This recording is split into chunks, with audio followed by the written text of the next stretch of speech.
క్రీస్తునందు ప్రియ స్నేహితులారా, ప్రభు అయిన యేసుక్రీస్తు నామంలో మీ అందరికి కూడా శుభములు తెలియజేస్తూ ఉన్నాను.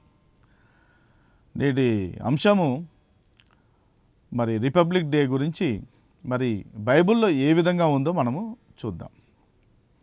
కీర్తనలు 119:18 వచనం ప్రకారము, నేను నీ ధర్మశాస్త్రమందు ఆశ్చర్యమైన సంగతులను చూచినట్లు నా కన్నులు తెరువుము అనే మాట మనం చూస్తూ ఉన్నాం.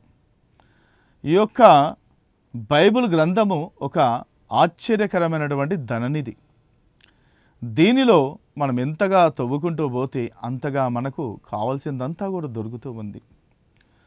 మనకు ఉపయోగము లేనటువంటిదంటూ ఏదీ లేదు, మనకు పనికి రానిదంటూ ఏదీ లేదు. అదే విధముగా మనకు దొరకనటువంటిది కూడా ఇందులో లేదు అంటానికి వీల్లేదు.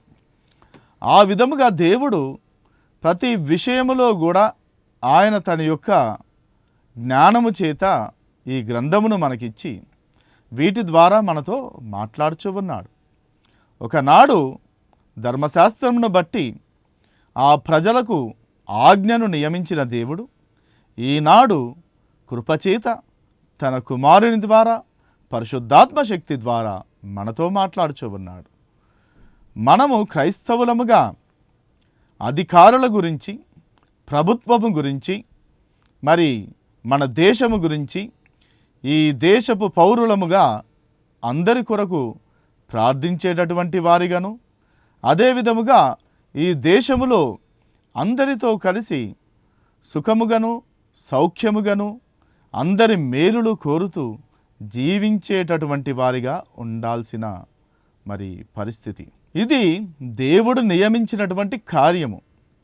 అధికారులను సన్మానింపవలెనని, నీ పై అధికారిని దూషించవద్దని ఈ విధముగా మరి యొక్క ధర్మశాస్త్రమును మనకి ఇవ్వటం జరుగుతుంది. కనుక మరి మొట్టమొదట మనకు ఫ్రీడమ్ అనగా ఇండిపెండెన్స్ వచ్చింది. ఒకసారి స్వాతంత్రం వచ్చిన తర్వాత ఈ యొక్క కాన్స్టిట్యూషన్ అంటూ ఏర్పాటు చేసుకున్నాం కాబట్టి అది రిపబ్లిక్ డేగా మనము గణతంత్ర దినోత్సవముగా మనము ఆచరిస్తూ ఉన్నాం. అనగా ఒకప్పుడు బందీలుగా ఉన్నటువంటి మనం, వేరొకరి అధికారము కింద ఉన్నటువంటి మనము ఇప్పుడు స్వేచ్ఛాయుతమైనటువంటి జీవితమును మనం గడుపుతూ ఉన్నాం. మన జీవితాలను, మన బ్రతుకును మనము మార్చుకుంటూ ఉన్నాం. మన పరిపాలకులను మనం ఎన్నుకుంటూ ఉన్నాం. కనుక దీనికి కావలసినటువంటి నియమ నిబంధనలను, కట్టుబాట్లను మనము ఏర్పాటు చేసుకోవటమే ఈ యొక్క ధర్మశాస్త్రము లేకపోతే కాన్స్టిట్యూషన్ అయి ఉంది. మరి ఈ స్వాతంత్రము రావాలి అని అనంటే ముందుగా మన యొక్క పరిస్థితి మనము తెలుసుకోవాలి. మనము ఎటువంటి స్థితిలో మనం ఉంటున్నామో, దేనికి బానిసలమైపోయామో గమనించాలి. అప్పుడు దానిలో నుంచి ఈ ఉద్దేశం పుడుతుంది. కనుక ఏ యొక్క చెడుగుకో, ఏ యొక్క మరి దౌర్జన్యములకో నీవు బానిసైపోతే దాని నుంచి విముక్తులము కావాలని మనం ప్రయత్నం చేస్తాం, పోరాడుతాం, వాటి నుంచి స్వేచ్ఛాయుతమైనటువంటి జీవితంలోనికి వస్తాం. మరి మన బైబిల్ ప్రకారంగా మనం గమనించినట్లయితే ఆనాడు ఇజ్రాయేలీలు ఆ బానిసత్వములో, ఆ కారాగృహములో, ఐగుప్తు దేశములో ఎంతో బాధ అనుభవించేటటువంటి వారిగా ఉంటూ ఉన్నారు. అక్కడ ఉన్నటువంటి రాజు ఫరో వీరిని ఎంతగానో బాధించినటువంటి వానిగాను, వారిని హింసించినటువంటి వానిగాను తన ఇష్టం వచ్చినట్టుగా ప్రవర్తించినట్లుగా మనం చూడగలం.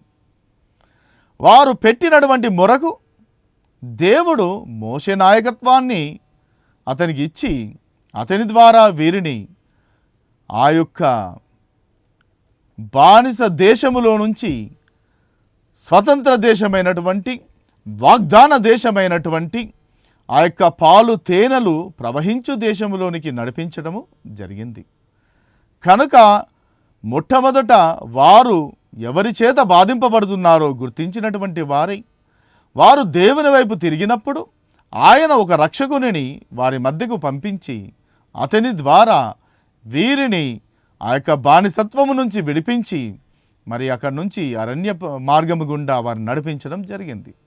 అనగా మొట్టమొదట స్వాతంత్రము వారి జీవితములో అంటే ఒక స్వేచ్ఛను వారు చూడగలిగారు కనుక దాన్ని అవలంబించడం మొదలుపెట్టినారు. కనుక ఆ యొక్క మార్గములో నడుచుకునే సమయంలో దేవుడు సీనాయి పర్వతము మీద మోషేకు ఆ ధర్మశాస్త్రమును ఆజ్ఞలను ఇవ్వటం జరిగింది. వాటిని మనం 10 కమాండ్మెంట్స్ అని మరి యొక్క ధర్మశాస్త్రం అని పిలుస్తూ ఉన్నాం. కనుక వీటినన్నిటిని బట్టి మరి దేవుని ప్రజలు ఈ లోకములో ఏ విధముగా జీవించాలో, ఇతరుల వలె కాకుండా ఒక ప్రత్యేక జనముగా, దేవునికి ఇష్టమైనటువంటి వారిగా ఆయన యొక్క నాయకత్వములో మనము నడవాలని ఆయన కోరుకున్నాడు. ఇతరులైతే వారి రాజును ఏర్పాటు చేసుకొని రాజకత్వపు మర్యాద చొప్పున వారు నడుచుకున్నట్టుగా, మనమైతే దేవుడే మన రాజకునిగా, మన ప్రభువుగా, ఆయన నాయకత్వములో, ఆయన చూపించినటువంటి మార్గములో ఆయన ఆజ్ఞలను గైకొని ఒక ప్రత్యేకమైనటువంటి జనముగా ఏ విధంగా మనము ఉండాలో చూపిస్తూ ఉన్నాను. కనుకనే మన ప్రపంచ చరిత్రను మనం చూసినట్లయితే అనేక రాజ్యాలు వచ్చాయి, అనేక దేశాలు ఉన్నాయి, గొప్ప గొప్ప రాజ్యాలు ఉంటూ ఉన్నాయి. మరి ఈనాడు చూస్తే అటువంటి రాజ్యాలు ఏవి కూడా కనబడవు. ఆనాడు గొప్ప రాజ్యాలు అనబడినవి ఈరోజు నామ మాత్రముగా కూడా కనబడవు మనకి.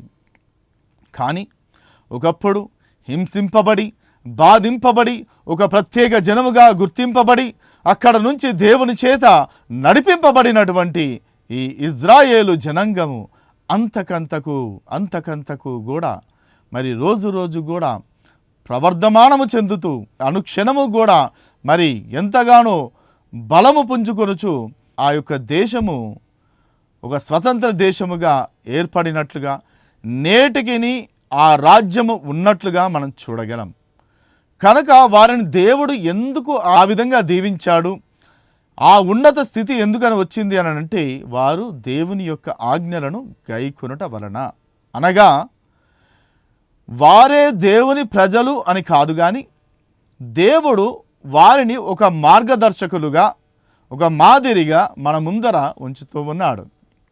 ఎందుకనినా మరి వీరి ద్వారా ఎప్పుడైతే వీరు దేవుని వైపు చూస్తూ దేవుని మాట చొప్పున నడుచుకున్నారో దేవుడు వారిని బహుగా ఆశీర్వదించినట్టుగాను, ఎప్పుడైతే కూడా వీరు పాపము చేసి దేవుని నుంచి తొలగిపోయారో అప్పుడు శత్రువులకు దేవుడు వారిని అప్పగించినట్లుగాను, వారిని శిక్షించినట్లుగాను, వారికి బుద్ధి వచ్చినప్పుడు, వారు దేవుని యొద్ద తమ తప్పును తెలుసుకున్నప్పుడు, వారు ఎక్కడ ఉన్నా సరే తమ తప్పును తెలుసుకుని దేవుని తట్టు తమ యొక్క హృదయములను తిప్పుకున్నప్పుడు దేవుడు తిరిగి ఆ బానిసత్వములో నుంచి వారిని ఈ యొక్క పరమకాణమైనటువంటి ఆ స్వతంత్ర రాజ్యములోనికి తీసుకొని రావటము జరిగినది. కనుక ఈనాడు కూడా మనలను కూడా దేవుడు ఆ విధముగా ఆశీర్వదించాలని కోరుకుంటూ ఉన్నాడు. ఈ యొక్క ధర్మశాస్త్రము ఎందుకు అనంటే, ఈ లాస్ లేకపోతే ఈ రూల్స్ ఎందుకు అనంటే, ఈ కట్టుబాట్లు ఎందుకు అనంటే, మనకు ఇవ్వబడినటువంటి నైతిక హక్కులను, ప్రాథమిక హక్కులను కలిగి ఉండి స్వేచ్ఛగా జీవించి ఇతరులకు ఎవరికి కూడా హానికరముగా, నష్టకరముగా ఉండకుండా మన యొక్క బాధ్యతను నెరవేరుస్తూ ఉండాలని, మనమందరము కూడా పూర్తి స్వాతంత్రముతో ఉండాలని ఈ కట్టుబాట్లను నియమించుకున్నాం. అనగా ధర్మశాస్త్రము కొరకు ప్రజలు కాదు, కానీ ప్రజల కొరకే ధర్మశాస్త్రము అని మనం గుర్తించాలి. కనుక వాక్య ప్రకారం మనం చూసినట్లయితే ఈ ధర్మశాస్త్రము దేనినైతే చేయజాలకపోయేనో కృప అంతకంతకు మరి పరిణితి చెంది మరి విస్తరించి మనల్నందరినీ కూడా దాచినది. అనగా ఏదైతే ధర్మశాస్త్రము మనల్ని తప్పు చేశామో అని నిరూపిస్తూ ఉందో, ఈ కృప అనేది ఆ తప్పులన్నిటినీ కూడా కప్పిపెడుతూ ఉంది, వాటిలన్నింటినీ కూడా మన యుద్ధ నుంచి తీసివేస్తూ ఉంది. అనగా 100 లాస్ ఉన్నాయనుకోండి, 100 ఆజ్ఞలు, 99 ఆజ్ఞలను మనం గైకొని ఒక ఆజ్ఞను గైకొనకపోయిన ఎడల దాన్ని బట్టి ధర్మశాస్త్రము మనము తప్పు చేశాము అని మన మీద నేరము మోపుతుంది. మనము వీటి నుంచి తప్పించుకోలేకపోతూ ఉన్నాం. ఎందుకనంటే ఆత్మలో మనకు అనేకమైనటువంటి మంచి ఉద్దేశాలు ఉన్నవి, కానీ ఈ శరీర రీత్యా అనేక బలహీనతలు కూడా ఉంటూ ఉన్నవి. కనుక ఆత్మ చెప్పే సంగతుల కన్నా శరీర సంబంధమైనటువంటి క్రియలనే మనము చేస్తూ తప్పిపోతూ ఉన్నాం.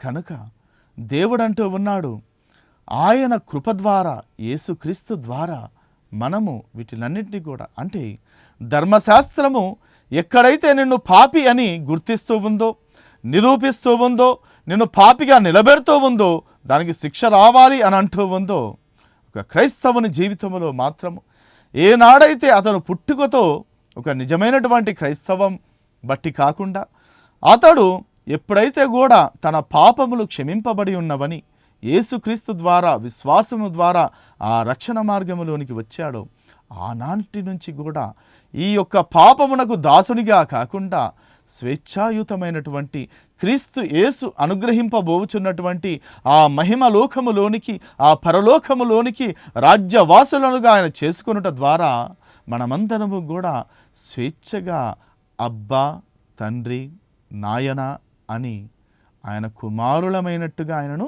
పిలుస్తాం. దాసులైతే నా యజమానుడా అని పిలుస్తాడు. ఇప్పుడు మనమందరము కూడా ఆయన కుమారుని ద్వారా మనము దత్తపుత్రులము, దత్తపుత్రాత్మ కలిగిన వారము గనుక మనమందరము కూడా నాయన, తండ్రి అని పిలుస్తూ ఉన్నాం. ధర్మశాస్త్రము మనకు గాయాలు పాలు చేస్తుంది. ధర్మశాస్త్రము మనల్ని గాయపరుస్తూ ఉంది. కృప మనల్ని వీటినన్నిటి నుంచి కూడా మరి మందు వేసినట్లుగా ఈ గాయముల నుంచి, మరి ఆ రుగ్మతల నుంచి, అన్నిటి నుంచి కూడా మనకి మంచి ఆరోగ్యము కలగజేస్తుంది. మనల్నందరినీ కూడా సంతోషపరుస్తూ ఉంది. మన అన్ని విషయాలను కూడా క్షమిస్తూ ఉన్నది. కనుక మనమందరము కూడా ప్రతి ఒక్కరము యేసుక్రీస్తు ప్రభువారిని పోలి నడుచుకున్న వారమై, ప్రతి ఒక్కరము కూడా అధికారులకు లోబడి ఉండి, ఎందుకంటే ఈ ప్రభుత్వమును, అధికారమును ఏర్పాటు చేసినటువంటి వాడు దేవుడే. కనుక మనమందరము కూడా అధికారమునకు ఒప్పుకొని వారికి లొంగి ఉండి దేశ ప్రజల క్షేమము కొరకు ఏ ఆజ్ఞలను అయితే ఇవ్వబడి ఉన్నవో వాటిని అనుసరించి మనమందరము కూడా నడుచుకోవాలి. ఎందుకంటే ఎప్పుడైతే కూడా ఈ ప్రజలు, ఇజ్రాయేలీయులు దేవుని మాట వినలేదో, నా దాసుడైనటువంటి నెబుకద్నెజరు, నా యొక్క సేవకుడైనటువంటి కోరెసు అని చెప్పి శత్రువులకు వారిని అప్పగించడం జరిగింది. కనుక వీరిలో లేనటువంటి ఆ మంచితనం, ఎవరైతే కూడా తమ దేవుణ్ణి తెలుసుకోకుండా దారి తప్పిపోయారో, ఇతరులైనా సరే నిజ దేవుని తెలుసుకోవాలని తృష్ణ కలిగి ఉన్నారు, అంటే మంచితనాన్ని కోరుకుంటూ ఉన్నారు, అంతగా పడిపోయినటువంటి జనాంగమునకు పాఠము చెప్పటానికి అతన్ని పిలిచి, నెబుకద్నెజరును పిలిచి వీరిని దాసులుగా అప్పగించడం జరిగింది. ఆ విధంగానే నేడు కూడా మనమందరము ఎప్పుడైతే కూడా మరి ఏ ప్రభుత్వం ఉన్నా అది దేవుని చేత ఎన్నుకొనబడినటువంటి ప్రభుత్వముని ఎంచి వారి యొక్క మాటను జవదాటకుండా మనం ఉండాలి. అయితే ఈ యొక్క లోక రాజ్యములన్నీ కూడా ఇది వరకు ఉన్నటువంటి బానిసత్వము నుంచి విముక్తి పొంది ఇప్పుడు స్వాతంత్రమును అనుభవిస్తూ ఉండి తమకు తాము కొన్ని కట్టుబాట్లను, కొన్ని ఆజ్ఞలను ఏర్పాటు చేసుకొని మరి ఒకరికి ఇబ్బంది లేకుండా చక్కగా జీవించడానికి, జీవనాన్ని కొనసాగించడానికి ఏర్పాటు చేసుకున్న విధముగా మనకైతే అతి శ్రేష్టమైనటువంటి పరలోక రాజ్యం ఉన్నది అనేటువంటి విశ్వాసముతో యేసుక్రీస్తునందు విశ్వాసముంచినటువంటి వారమై ముందుకు సాగాలి.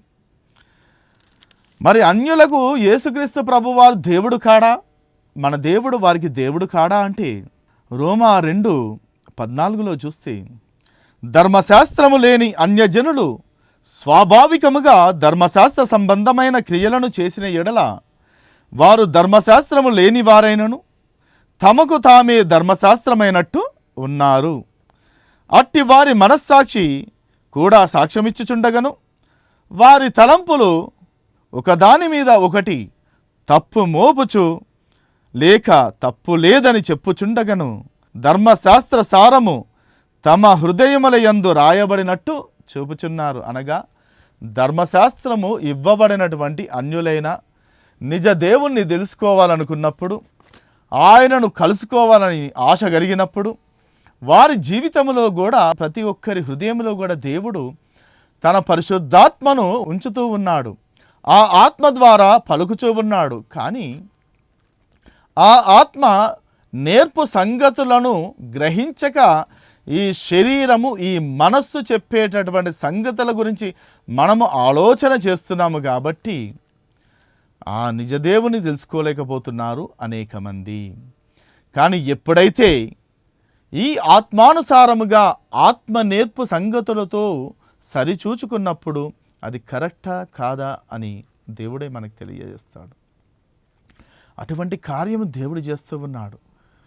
ఒకరు మనల్ని వేలెత్తి చూపెట్టడము కాదు కానీ, ఏదో ఒక లా మనలో తప్పు పట్టడము కాదు కానీ, మనస్సాక్షి గద్దింపులతో మనము మార్చుకోవాలి.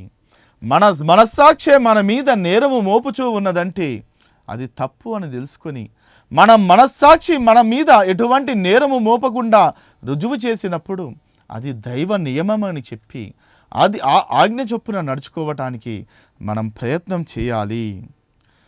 దేవుడు నా సువార్త ప్రకారము యేసుక్రీస్తు ద్వారా మనుష్యుల హృదయ రహస్యములను విమర్శించు దినమందు ఇలాగూ జరుగును కనుక ఇప్పటికైతే మనమందరము కూడా లోకపు దృష్టిలో మంచివారం అనిపించుకోవచ్చు, మంచి కార్యాలు జరిగిస్తున్నాం అనుకోవచ్చు.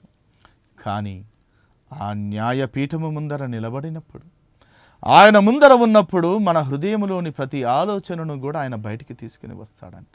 మన ధర్మశాస్త్రం ఏ విధంగా ఉంది అని అంటే, ఇది లేకుండా మనంతటా మనము మంచివారం అనిపించుకోవచ్చు. ఎప్పుడైతే కూడా ఈ గ్రంథమును మనం చదవటం మొదలు పెడతామో, మనలో ఏ తప్పు ఉందో ఒక అద్దములో నిలవబడి, మనలో ఏ లోపం ఉందో సరిదిద్దుకున్నట్టుగా ఇది మనము నెమరు వేయాల్సిన పరిస్థితి ఉంది. ఎందుకంటే మనలో ఏ లోపాలు ఉన్నాయో, ఏవి చెయ్యవచ్చో ఏవి చేయకూడదో అది మనకు నేర్పిస్తూ ఉంది.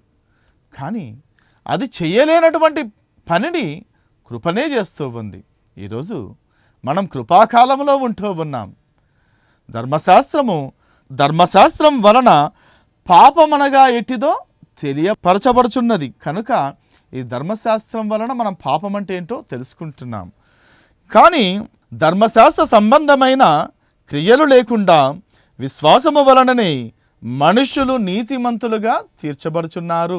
అనగా ధర్మశాస్త్రము తప్పు మోపనటువంటి పనులను మనం ఇప్పుడు విశ్వాసము ద్వారా అన్నిటినీ కూడా ఆయన యొక్క కృపాబాహుల్యంలో సమస్తమును కప్పిపెట్టి మన పాత జీవితాన్నంతటినీ కూడా మరి సమాధి చేసేసి ఒక క్రొత్త జీవితాన్నిచ్చి, అనగా ఆనాటి నుంచి కూడా నీ యొక్క బ్రతుకు ఆరంభమైనది కాబట్టి ఇక నీవు పాపమునకు దాసుడవు కాకుండా యేసుక్రీస్తు బిడ్డగా జీవించడం మొదలు పెడతావు. అంటే దీన్ని బట్టి అనగా మనం ధర్మశాస్త్రం నిర్లక్ష్యము చేస్తున్నామా, ధర్మశాస్త్రము కొట్టివేస్తున్నామా? అట్లనరాదు. ధర్మశాస్త్రమును స్థిరపరచుచున్నాము. అనగా మనము చేయలేనటువంటి పనులను విశ్వాసము ద్వారా యేసుక్రీస్తు ద్వారా సమస్తమును కూడా మన తరపున ఆయన నెరవేర్చాడు. కనుక ఆయన నీతి మన యందు ప్రస్ఫుటమవుతుంది, మన యందు కనబడుతుంది. ఇది దేవుని యొక్క గొప్ప మర్మము. ఆ గొప్ప మర్మాన్ని దేవుడు మనకు ఇవ్వాలని కోరుకుంటున్నాడు. మీరు కృపకే గాని ధర్మశాస్త్రములకు లోనైన వారు కారు గనుక పాపము మీ మీద ప్రభుత్వము చెయ్యదు. ఇప్పుడు నీవు దేవుని బిడ్డవైతే ఇక ముందుకు పాపమునకు నీ మీద ఏ అధికారము లేదంట. ఎందుకంటే పాపము వలన వచ్చు జీతము మరణము. అంటే ఈ మరణ బంధకాల నుంచి, ఈ మరణ వేదనల నుంచి దేవుడు నిన్ను తప్పింపబోతూ ఉన్నాడు.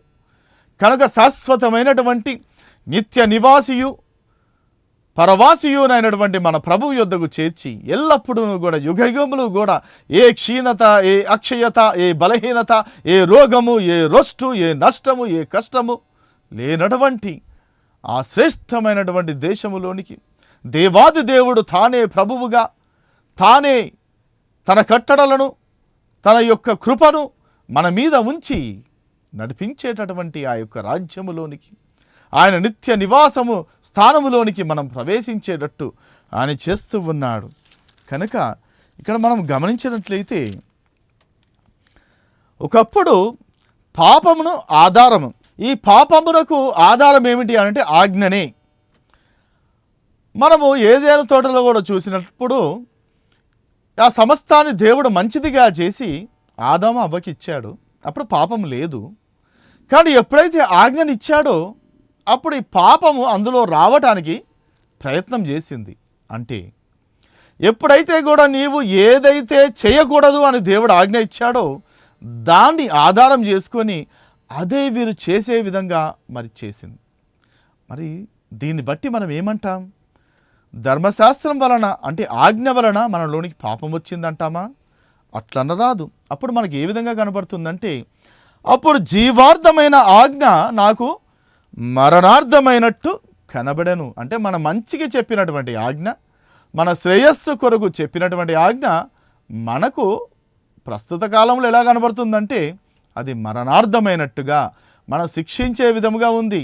కానీ దేవుని ఉద్దేశం ఏంటంటే మనము మన బిడ్డలకు ఏ విధంగా అయితే మంచి బుద్ధులు చెప్తామో, తెలివితేటల గురించి చెప్తామో, ఎక్కడైతే ప్రమాదం పొంచి ఉందని చెప్తామో, అటు పోకు నాయన, అటు వెళ్తే ప్రమాదము, అక్కడ క్రూరమృగం ఉంది, పులి ఉంది అని చెప్తావో, అదే విధముగా నీవు ఫలానా వైపునకు వెళితే నీకు సమస్తమును ఇచ్చాను కదా, సమస్తము బాగా ఉన్నది కదా, దాన్ని బట్టి నువ్వు సుఖముగా సంతోషముగా నా సన్నిధిలో నీవు జీవించాను దేవుడు కోరుకున్నాడు కదా. మరి అంత శ్రేష్టమైనటువంటి జీవితాన్ని ఇస్తే ఈ యొక్క ఆజ్ఞ విషయములో మరి తప్పిపోయి ఆ సమస్తము దయచేసినటువంటి ఆ యొక్క పరమతండ్రిని, ఆ దేవుణ్ణి కాదని ఇప్పుడైతే నీవు వేరొక నియమము కింద వేరొకని మాటకు లోబడి ఈ దేవుని మాట కాదని వానికి లోబడి ఉన్నావో, వాని మాట నీవు విని ఉన్నావో, అప్పుడే దేవుని నుంచి దూరపరచబడ్డావు. అక్కడ మరణం ఉంది, అక్కడ నిత్యశిక్ష ఉంది, అక్కడ ప్రమాదం ఉంది. అది చెప్పటమే ఈ యొక్క ఆజ్ఞ. కనుక ఇక్కడ నేను చూస్తూ ఉంటే ఎప్పుడైతే కూడా ఈ విధంగా మరి ఈ యొక్క పాపము మనిషిలోనికి ఎంటర్ అయిపోయిందో, ఏలయనగా నేను చేయునది నేను ఎరుగను, నేను చేయ నిశ్చయించినది చేయక ద్వేషించున్నదియే చేయుచు ఉన్నాను అని అంటూ. కనుక మనస్సులో ఎన్నో మంచి ఆలోచనలు ఉంటాయి, ఏవో చేద్దామని. కానీ శరీరం బలహీనం కదా, అన్ని పనులు చేయలేం. మనసులో చాలా మంచి పనులు చాలా తొందరగా ఎంతో శరవేగంగా ఎన్నో చేద్దాం అనుకుంటాం. కానీ శరీరం రీత్యా ఒక పని చేయటానికే ఈ యొక్క శరీరము అలసిపోతుంది, అన్ని పనులు చేయలేం. కనుక మనం అనుకున్నది చేయక చేయరానివే చేస్తూ ఉన్నాం. అంటే నా శరీరమందు మంచిది ఏదియూ లేదని నివసింపదని నేను ఎరుగుదును. మరి ఏం చేయాలి? నా శరీరంలో ఏ మంచి లేదు. కనుక నేను చేయగోరు మేలు చేయగోరని కీడు చేస్తున్నాను. ఏదైతే మనసులో అనుకుంటున్నానో, ఏదైతే చేద్దామనుకుంటున్నానో అది చెయ్యకుండా మంచి చేయాలని పోయి చెడే చేస్తూ ఉన్నాను. కానీ మొట్టమొదట మన యొక్క మనస్సాక్షిని బట్టి మనము, ఆ గద్దింపును బట్టి మనము ముందుకు సాగాలి. కనుక ఇతరులకు చెప్పే ముందు మనలో దోషమును తీసివేసుకో.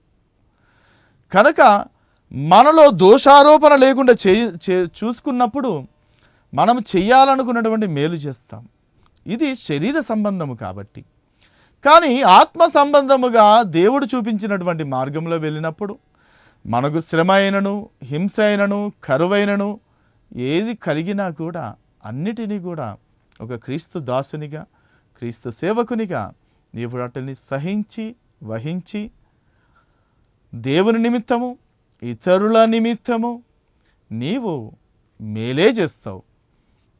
ఇప్పుడు ఈ ధర్మశాస్త్రమును మనం గమనించినట్లయితే ఈ ధర్మశాస్త్రము కఠినముగా శిక్షిస్తుంది.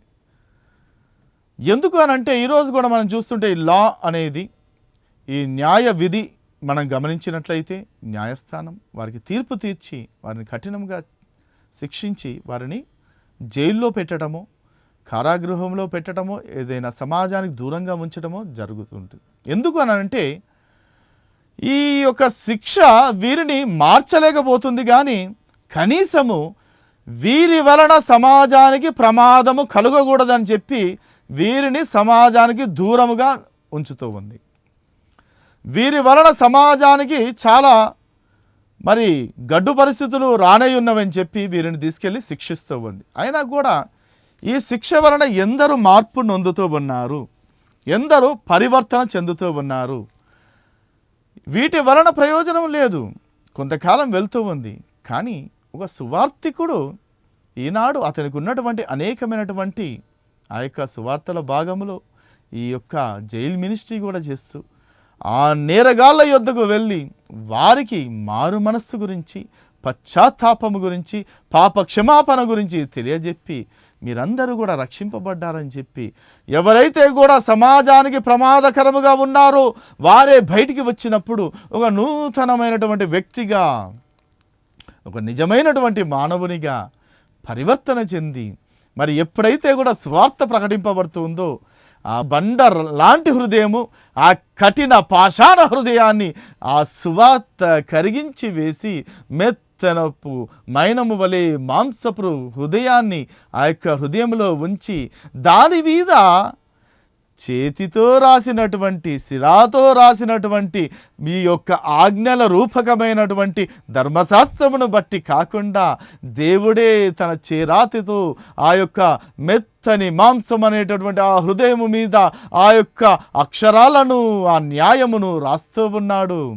కనుక వాటిని మనం పొందుకొని ఆయన ఈ యొక్క కార్యాన్ని జరిగిస్తాడు. కాబట్టి సువార్త చెప్పాల్సినటువంటి బాధ్యత, నిజమైనటువంటి దేశ పౌరునిగా నీవు ఈ కార్యాన్ని, అందరి శ్రేయస్సు గురించి, దేశంలో ఉన్న ప్రతి ఒక్కరి శ్రేయస్సును కూడా నీవు కాంక్షించి ఈ కార్యం చెయ్యాలి. నీవు దేవునికి సమర్పించుకున్నప్పుడు దేవుడు నిన్ను ఏ విధంగా వాడుకుంటాడో, ఏ విధంగా నిన్ను బలమైనటువంటి కార్యాలని జీవితాన్ని జరిగిస్తాడో గమనించు.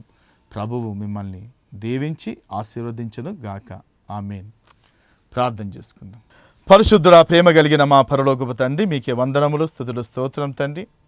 ప్రభువా, మొట్టమొదట మమ్మల్ని దాస్యమనే కాడి కింద నుంచి స్వాతంత్రమును నడిపించి మాకు ఆజ్ఞారూపకముగా ఇచ్చినటువంటి ధర్మశాస్త్రమును బట్టి గాక మీ కృపచేతనే ప్రభా నీతి న్యాయములను అనుగ్రహించి నడిపిస్తున్నందుకు వందనాలు తండ్రి.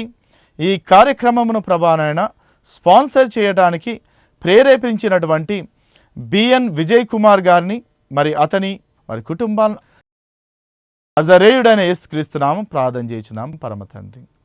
ఆమేన్. దేవుడు మిమ్మల్ని దీవించును గాక.